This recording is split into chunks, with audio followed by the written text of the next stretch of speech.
Hello, everybody. Welcome to this panel. I'm excited to be moderating it. My name is Mikhail Samonov. I'm the founder of 2 Centuries Investments. We are a systematic, innovative investment company out of Princeton, New Jersey.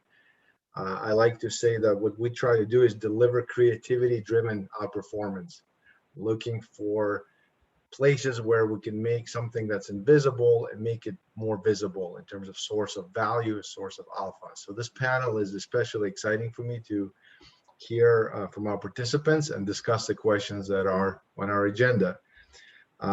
These topics are on the forefront of a lot of our minds from the buy side and sell side and the data side. And before we dive in, I wanted to ask all the panelists to introduce themselves and share some of the latest problems, questions that they're working on currently to make things more current. So without further ado, let me pass the microphone to Jeff. Jeff, would you like to go first? Hi all, Jeff Cumming. I work at Balyasny Asset Management, a $8.5 billion global fund based in Chicago, Illinois, but a global presence. It's sort of multi-manager firm, broken out primarily fundamental long-short equity, but also systematic and macro investing arms. I sit on the firm's data sourcing and strategy team. Been at the firm for about 4 years. I lead the firm's consumer and TMT data strategy practice and work across different vendors and providers and teams internally with a long, short, and systematic focus. Thank you. Mark? Hey everyone. My name is Mark Pason. I run sales and business development for Sandbytes. Sandbytes is a new business, alternative data business launched out of Credit Suisse. We are actually outside of the broker-dealer, and we're in the midst of launching. And so been very busy, building product and soon trying to sell it. Great. Mohammed? You're on mute, Mohammed. Thank you. That seems to be the most probably spoken word in this Really year, right, or the last year. Exactly. Yeah, I'm Mohammed Shaalan. I'm the Chief Data Officer here at Facteus. We are a data monetization platform. We focus on business and consumer spending, synthetic transaction panels. If we look at the challenges and the problems we're solving nowadays, I guess the biggest issue is panel stabilization during COVID in general. But I think, the next big thing for us is try to get more of a big picture insight besides just the revenue segments. So we're working with partners to bring in data that goes deeper into the income statement, covering things like labor cost, inventory, commodity pricing. So more focused on bottom line measures than just the typical, historically, most of us been very focused on top line. The other thing we're working on is we found a lot of demands for more dimensions to our panels. So, because of COVID, and we probably will talk more and more about that, but there is a challenge in biases, and there's a lot of demand to try to understand it and solve for it. So we work in creating a lot of more synthetic dimensions to help quants and fundamental analysts with their analysis. Yes, very interesting. We'll definitely be discussing those issues soon. Jeremy, would you like to introduce yourself? Yeah, my name is Jeremy Scott. So I head up the investor analytics team at SimilarWeb, which is a global leader in web clickstream data. And the role of our team is really to bridge the gap between that world of clickstream data that we collect and the investment process of our clients. So it's our job to translate digital data into actionable research. Prior to joining, I spent about a decade on the sell side, covering consumer names, which is what brought me to SimilarWeb in the first place. As a publishing analyst, it was a gold mine for rounding out the narrative, especially for restaurant docs that had a delivery and digital channels. So little did I know that amongst the bevy of data we had, the consumer behavior, we had a whole other universe on B2B, and this is only growing as more and more software being delivered through the cloud and through web portals. So it's a structural trend that was put into hyperdrive throughout the pandemic. So for the past year, our team has been extracting, cleaning, processing, validating data on stats companies where clients can be identified through subdomains, folders, Okta logins. So a lot of the work that we're doing is to take all of our data sets and spin them like a big giant Rubik's Cube, pick the right sides to put into investable insights for both our quant and fundamental client base. Great. So I'm already hearing a lot of the topics that we kind of discussed in our prep call coming up. But before we go into COVID and the deeper insights in the data sets that seems to be the bigger focus right now, I wanted to set the stage with a question in terms of taking a temperature. Where do you guys think we are? And this question is for Jeff, if you want to think about it while I ask it. What do you think we are in terms of evolution of the alternative data in general, from the most basic value out of discovering a data set and doing a rudimentary, if you will, back test of it, and that's where we originally probably started, to the ultimate where all the data is already known, and it's a matter of doing deeper and deeper research and extracting more contextual insights and deeper insights. Where would you place us right now in first quarter of 2021? Yeah, I think we've certainly come a long way over the past couple of years. I think, if you look at it as a baseball game, which a lot of people often, think of it as, I probably maybe second or third inning. We've stepped away, I think, from sort of the large, land or mass grab of a few years ago from the data perspective, where there was sort of a race to just get as much data and bring it in and ingest it and utilize it as possible. I think where we're at now is, really trying to understand the data a bit more and be a little bit more thoughtful and thinking about data and trying to understand, what are the underlying components or differentiators within a data set, and try to, move away from just having data for having data's sake, and try to understand, if we're bringing on another card transaction panel, what are the differences, or what's unique about this panel versus what we get today? Does it give us a differentiated insight into another consumer segment that what we have today doesn't have? Or if we want to add in some web traffic as sort of more of the omni-channel presence becomes more important post-COVID, do we have insight into that vertical, or do we have insight into online order trends, or on the digital engagement via apps? So really just trying to be thoughtful and think about trying to hit specific verticals in terms of, people, how the changing sort of landscape of how people interact with businesses, and how post-COVID really just we're in a different reality, and trying to understand really all the segments, uniquely, and try to sort of take all that, build a mosaic from that, and then go from there. Right, interesting. So it really does sound like, so leading up, this is to my next question, is how have the cases of alternative data, the use cases of alternative data, and especially the model interpretability, have changed as a result of COVID? Typically events like COVID don't traditionally affect, well, we haven't had COVID before, but external events don't really affect that granularly the traditional quantitative models, I would say. At least that would be my approach. But this one was really, really different, especially in the sense of alternative data. There's been a lot of interpretability questions. So this is one of the main questions we discussed.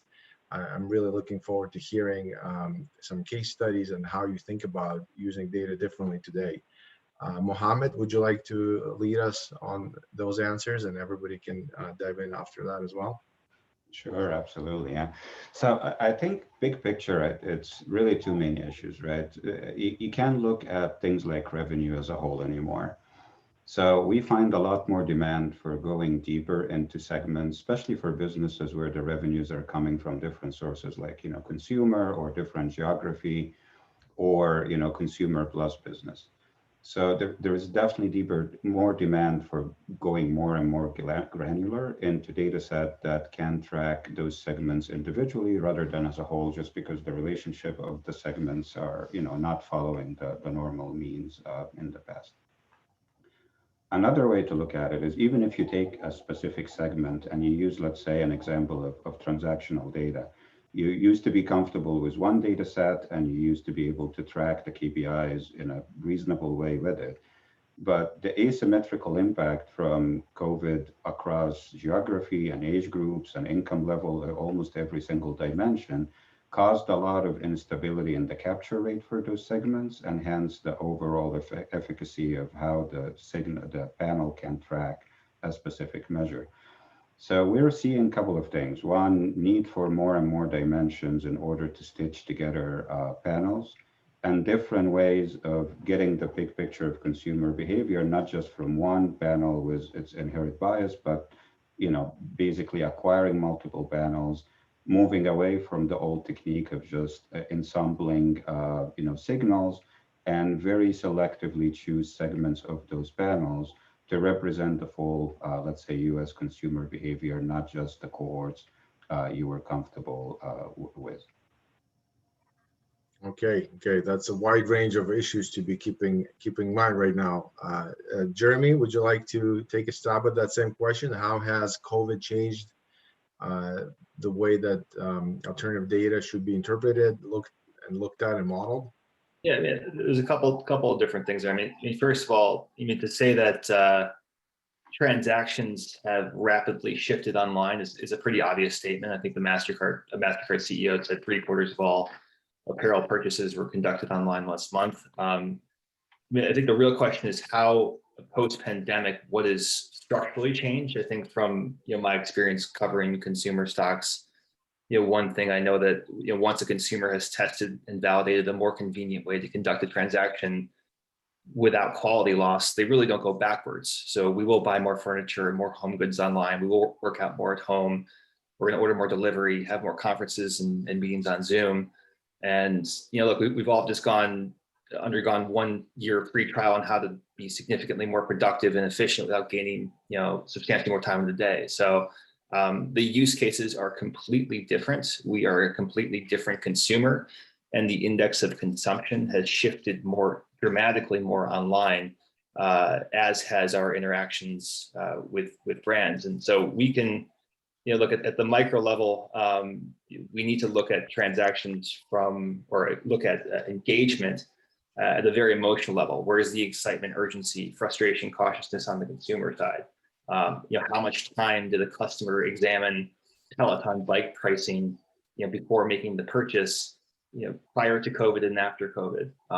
That's a very reasonable data set to look at, very reasonable engagement number to look at, and that's going to influence how you price that into your model. Yeah, I imagine year over year variability of those metrics is completely different in the last 12 months than they would have been prior to 2020. Yeah, and I would add that no one really knows how the consumer is going to react when they're safe to leave the home, right? I mean, there's obviously going to be lots of online behavior, but the consumer will leave the home. The question is which demographics leave the home first? Where do they go? They choose to go to dinner once a week. Who wins, who loses, and so these are data points you're gonna look at sequentially, like month over month versus year over year. We have stimulus checks coming. It's definitely a brand new world, and when the dust settles, I don't think any of us know, but clearly alternative data is gonna play a large role in this. Transaction data, mobile app, foot traffic data, etc. Very interesting. So let's talk about the role of alternative data in helping or not helping thematic investing. Thematic investing is rising in popularity, and some of the topics we just touched upon can be measured with alternative data and be labeled as potentially thematic. Do you see this is where one of the potential synergies is coming together in that front? Anybody want to take that question first? I mean, I could start. I mean, I'm happy to take a big swing at that one, because that's sort of what we do best. I mean, we track clickstream data behavior on 100 million websites globally, and in its aggregation, we can see waves and patterns the same way a meteorologist might track a hurricane, right? The Peloton example I just mentioned, that's tracking a very different emotional engagement with the brand and how that transaction is conducted online. How is behavior shifting online is certainly a big thematic investment. How is buy now, pay later driving conversions? How is social media changing attitudes towards things like sports betting and investing?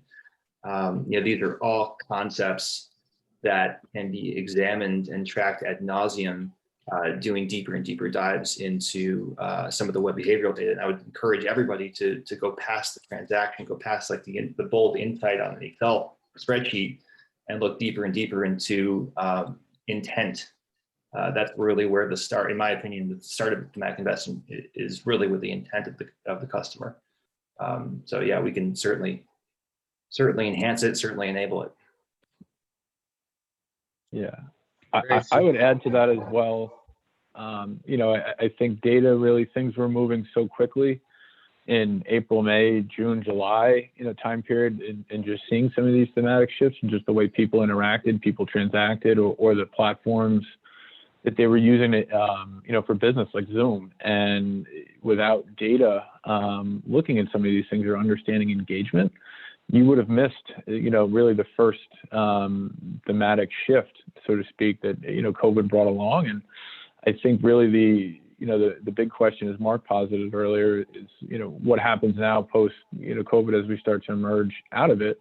Are a lot of these trends still going to, be in place? Do we start to see a wave of people move, towards more, in-person activities, or do they stay more virtual? And really the best way to look at this and is through data. You would miss somewhat of the early onset wave, but the best way to continue to see if trends are slowing or staying the same is the same way you would have tracked and caught the upswing earlier in the year as well. So interesting. I'm going to ask this question then. From our discussion so far, it feels like we're really touching upon a lot of the quantamental or fundamental, traditionally, who are now embracing alternative data use cases. Correct me if you disagree. And is there a place for, in this changing world, for more traditional kind of univariate quantitative backtests? For some of these data sets, or are we really now, or even for the traditional quantitative audience, have moved pretty permanently into the world of having to combine things much more granularly and think about the context a lot more? Mohammed, do you want to give this one the first shot? Sure. I mean, I guess the biggest question is, how do you get comfortable that what worked historically will continue to work in the future if you're just running pure systematically, right? So I think that's driving a lot more need for decomposing even a single data set into more of a principal, segments or areas where you see some stability in the cohorts in those data, and just dive deeper to make sure that that relationship is stable and you can combine it or you can use it over time. The problem with most backtests, which is usually drive a lot of the loss functions and the ensembles and everything we've been doing on the quant side, is that everything deteriorated simultaneously, right? Your weights are going to be, the loss functions are higher and your ensembles are saying, the data has less efficacy, but they all have the same issue. So your relative weights are still similar. So there's definitely a need to dig deeper and create more combination of cohorts that didn't exist in the past. Okay, so that's the quantamental camp. Any other quantamental? It sounds like we're all so far suggesting that there's been a paradigm shift and we really have to be thinking more adaptively. In quant language, would say more Bayesian, updating our views, more ex-ante uses of data versus more backtesting. Jeremy, do you want to say who are the users of your primary growth of your users right now? Do you see a balance shifting between quant and quantamental? I would say it's largely, most of the growth is coming from the fundamental side. I'd agree with Mohammed. I think we're a little bit in the dark here when it comes. One of my first interactions with with alt data is when I was a sell side analyst covering Chipotle, and they had their E. coli fallout where comp sales dropped 50%. And I would get emails from clients in the month that followed that showed all these correlated data sets, that they acquired, whether it's job postings or supply orders or government data. And all the charts look really great because they captured an extreme directional move in the underlying data. When you have these extremes, it takes a rather limp relationship and it snaps it into place with improved statistics, especially if you have this limited time horizon. But when the data and trends normalize, those correlations died a pretty quick death. And so when I think about what's happened over the last year, we've had so many extremes in these 3 sigma events that a lot of the data look directionally very accurate, but in turn, they're spurious in nature. So when I talk to clients on the fundamental side, we're very transparent. We need to separate a relationship into pre-pandemic and post-pandemic. That foundation needs to exist between those 2 variables before we end up deciding that one thing causes another or one thing produces a signal that's close to another. So similar to what Mohammed was saying, the number of back tests, the number of data sets, they're rising in volume, but they're falling in value. And so we just need to be very, very careful on what we're trying to signal and establish that there is a relationship that exists in the first place. Very interesting. Mark, do you have anything to add to that discussion? So, I missed some of it because I disconnected. So let me repeat the question. The big theme here sounds like a lot of the changes taking place because of COVID and the way that alternative data is interpreted now asks for much more fundamental forward-looking application of this data. And my question is, do you agree? What % of your future business and audience that you're targeting is fundamental, quantamental, and what is a place for more traditional quants, and how should they be thinking about using it in terms of backtesting alternative data and still being able to use those backtests after COVID? Yeah, I think the business we're building is geared more towards the fundamental and quantamental for the reason that it's going to be really difficult to do year-over-year comparisons for a while. So right now, it's all about thematic investing, seeing how people move around the country, what their online behavior is like, as opposed to, a consistent data set over the last 10 years. So I definitely see the fundamental, quantamental theme becoming more important, as we progress. All right, good. So then the next question is, how do you know, which kind of leads into this, that you have, and this is the title of our panel, how do you know you have the right combination of data? Since we don't have many quants here arguing for the quant side, I can take that shot. And there's definitely a way to statistically, at least historically, say that now your new data set is not adding any more information to your model. But as a more quantamental forward-looking perspective, how do you know you have the right combination of data sets? Jeff, do you want to kick us off on that one? Yeah, and I guess I would say first off, I think that's the $1 million question we're all trying to answer.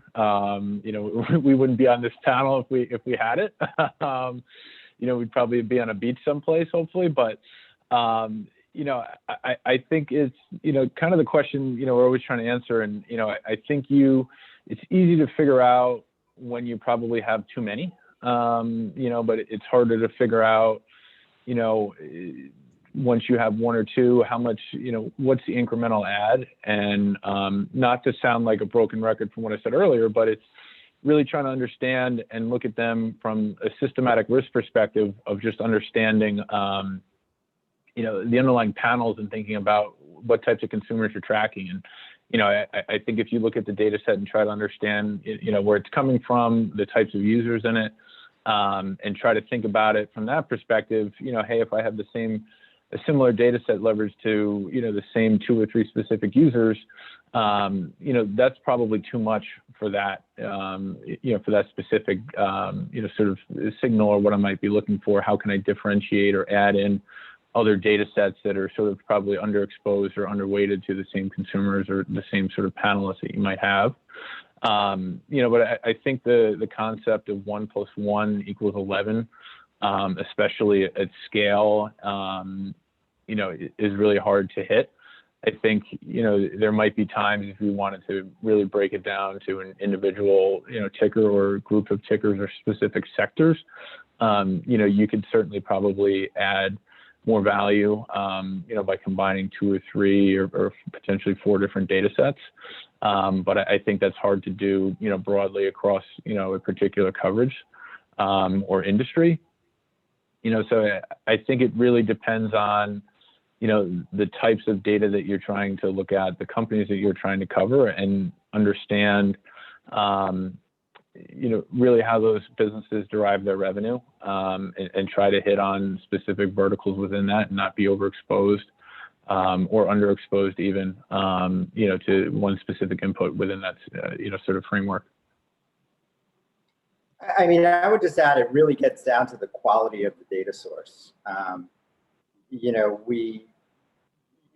I know many folks do, and many folks don't understand really the underlying quality of some of the data sources out there.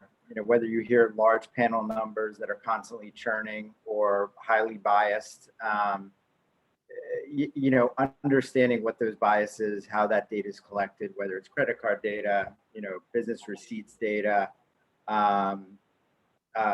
shipping data, it's understanding what the data is and what the data isn't. And I think until you understand that, it's really hard to say, what data sets are going to complement this one. And that, to me, that's always been like one of the biggest underlying issues. So getting 2 email receipt data sets that kind of alike doesn't add as much value, but maybe having like credit card transaction and web traffic or app traffic, or foot traffic and credit card transactions, to me is where you really start to add value. And as long as you're understanding, what the underlying panel is, what the coverage is, what part of the world or country it covers, to me, like, that's the groundwork that you have to do first. Jeremy, Mohammed, or Jeff, do you want to say something? Go ahead. I was just going to say, yeah, one other thing too. I also think too that, in certain times that, one data set or 2, frankly, can be enough, sort of to Mark's point, and just overall, you can kind of get the paralysis by analysis time frame. If you're trying to look at too many, and sometimes, just going the simple route and trying to hit 1 or 2 things can often, get a better result or better signal than really trying to go overboard or integrate all these different data sets into one, and just think about a simplification from that perspective. Yeah, I would definitely agree with Jeff. Like, it's not a matter of bringing like a whole lot of them. I think the idea here is, if you're tracking multiple concepts like business spend and consumer spend and other factors that goes into your thesis, definitely find data set that track those and track them specifically and accurate as you can, and map them very selectively to the measures. But then you end up with, even within a single measure, look for maybe data between data providers that have opposite biases. So if you take the consumer transactions, there are many of them out there. Some of them have similar biases. Some of them have very different cohorts they track. So finding the combination that can augment and selectively remove those biases across geography, age, and income levels definitely gets you a lot closer to the real world and the ground truths of consumer behavior. It's not easy, and I agree with Jeff, it's $1 million question. What is that exact science to get it to work? But I think it gets you a lot closer. And then there is the third level that I've seen. Is actually an interesting working paper by the Chicago Federal Reserve that just got published. And what they did was they taken data with very different nomenclature and concept, like foot traffic and spend and a whole other things. And then they applied a really interesting factor model on top of it, with an autoregression to a model to forecast the MRTS, more of like an outcasting approach. So it's interesting because you can see the factor loading and you can see like how much of that is explained by every data set, although they expose and have views on very different things like traffic versus actual span. So I found it a very interesting approach, actually. That's very interesting. Do you remember the name of that paper? Maybe we can share it with our viewers. Yeah, I can. We can give you some time to look it yeah, up. give me a minute and then I'll. Maybe you can put it out there. Yeah. I will. Yeah, absolutely. Good. Yeah. Jeff, did you want to, yeah, go ahead. Yeah, I was just going to add sort of one more thing to that too, and really sort of the critical component, even if you're just using one data set, but certainly it becomes multiplied exponentially as you start to combine or look at multiple data sets, is really having a very good core base from a either tagging or enrichment perspective, and just understanding and making sure that the data quality, the tagging that within these data sets, as you start to utilize both or utilize multiple within really any sector, you know, that's sort of a key core component, and just making sure that the data you are seeing is correct, the tags are correct, it's tagged to the right location or it's tagged to the right ticker, because as you really start to look at these across multiple data sets, you know, some of these things can multiply or become erroneous, and really start to impact and have a deeper sort of impact across your entire signal as well. You know, so that's one thing to think about, just having a really robust backend and tagging infrastructure and making sure the data you are getting is very clean. Great. So we've mentioned this topic of problems of data and biases multiple times. Before we head there, which I want to go one more round for that and hear some anecdotes, some stories, because that really sounds like the essential element here. But before we let go of this combination question, I wanted to ask Jeremy if you mind sharing. So when you go in with your data set to buy side, presumably, and sell side, and articulating the value proposition, in the context of this question we're still discussing in terms of what is the right combination of data sets, we've just heard some really interesting opinions that just a couple might be enough. I think about balancing them from the point of view of biases and coverage. These are all really, I would say, encouraging comments for a wide variety of quants who are seeing long lists of alternative data sets and wondering how on earth are they going to get, and not just quants, but you know, quantitative scientists, get through all of it. So when you go and see prospect clients, how do you discuss this question of how many should they have, and how are you guys fit within that paradigm? Yeah, well, we start with the overall budget and say we should probably be 90% of it, but no, but in reality, we try to focus on what's the complementary data set that would be best married with online. So I think the ready to eat combination is sort of offline online. I think either Jeff or Mohammed mentioned that one, but obviously there's a geolocation and online retail patterns that fit really well together. I think what's fitting more these days is transactional data in the US and web conversion data internationally. So because I know credit card and transaction data is somewhat blind to international, I know it's getting better, but somewhat blind to international patterns. Using that in combination really fills out, you know, gets you 90% of the way there towards building some type of predictive model. So we see that often as a point of success. Yeah, we would agree that always leverage multiple data sets to establish that kind of foundational confirmation. We do often see less successfully, you know, sometimes there's an analytical approach where so they say, well, your data is pointing to X, the other data is pointing to Y. Let's just find ourselves somewhere in the middle. That's not a recommended approach, but it certainly happens more often. But again, yeah, I think using that kind of very simple low-hanging fruit complementary relationship of combining data sets that don't necessarily have all that overlap would be alternative to finding a different weight, similar to what Mohammed was saying. We're finding different weights in the index of how a consumer makes a purchase. So you again alluded to, thank you, to that, the notion of you don't want to just sometimes take an average of X and Y, but sometimes you do. So speaking of biases that are inherent in alternative data sets, we've covered quite a few already leading up to this question, from geography to size. How do you advise the users of the alternative data to think about all these potential challenges? Do you have any examples to watch out for, and how would you think about solving, at least partially helping with that issue?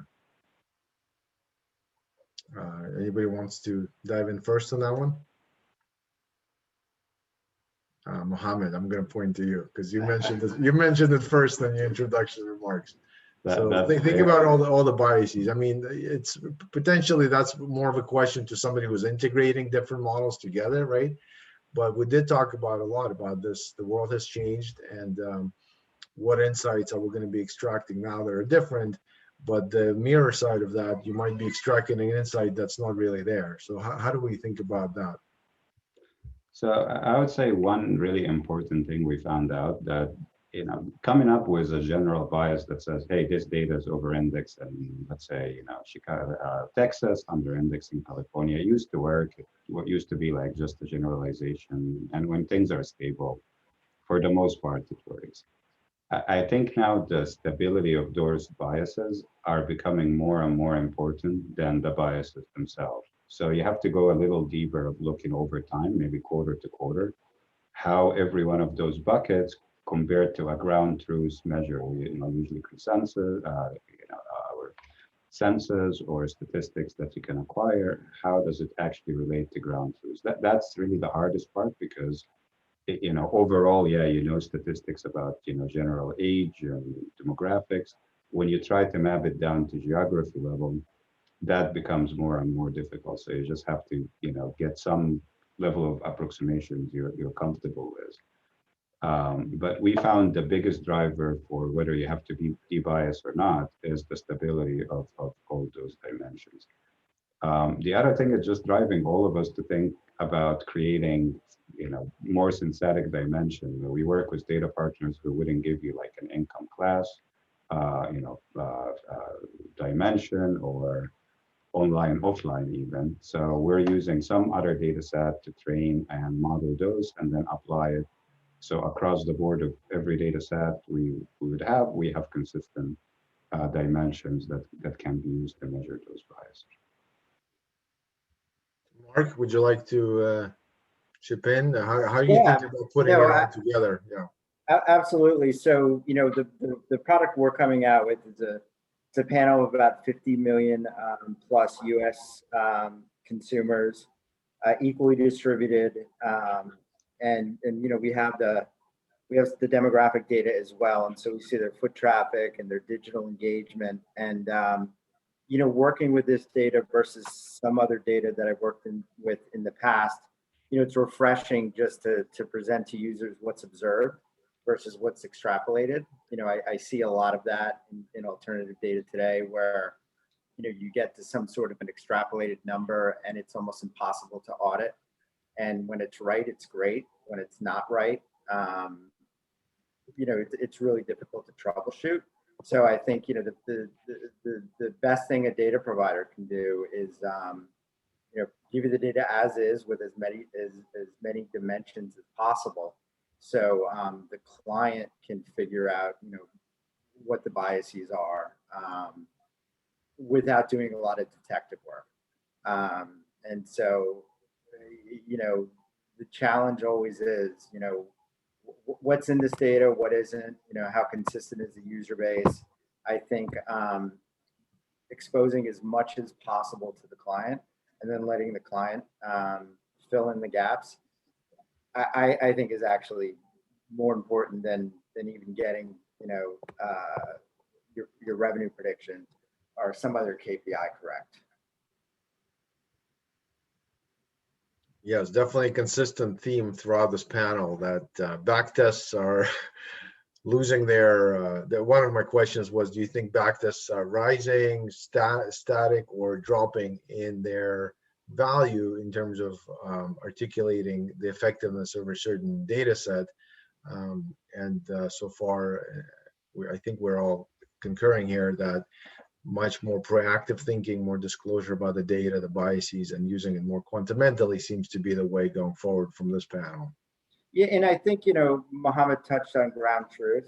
And I think, that's important. So, the data doesn't have to be necessarily exactly predictive of a KPI, but does it have, a basis of ground truth? So, if your data is showing Gap is doing well and Gap had a terrible quarter, that's not a good thing. So I think, just demonstrating that the data is generally in line with some sort of ground truth is really important.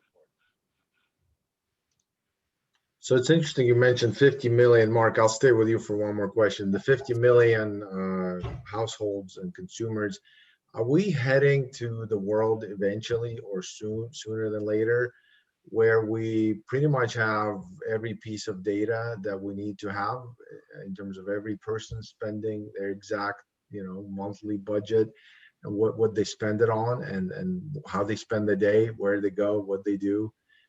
Is that what sort of the horizon looks like for us in the near future? I don't think so, because there's other dynamics at play. Obviously privacy is a big issue, right? The rights to data are big issues. So, as we advance, there's a chance we're going to lose some of that visibility.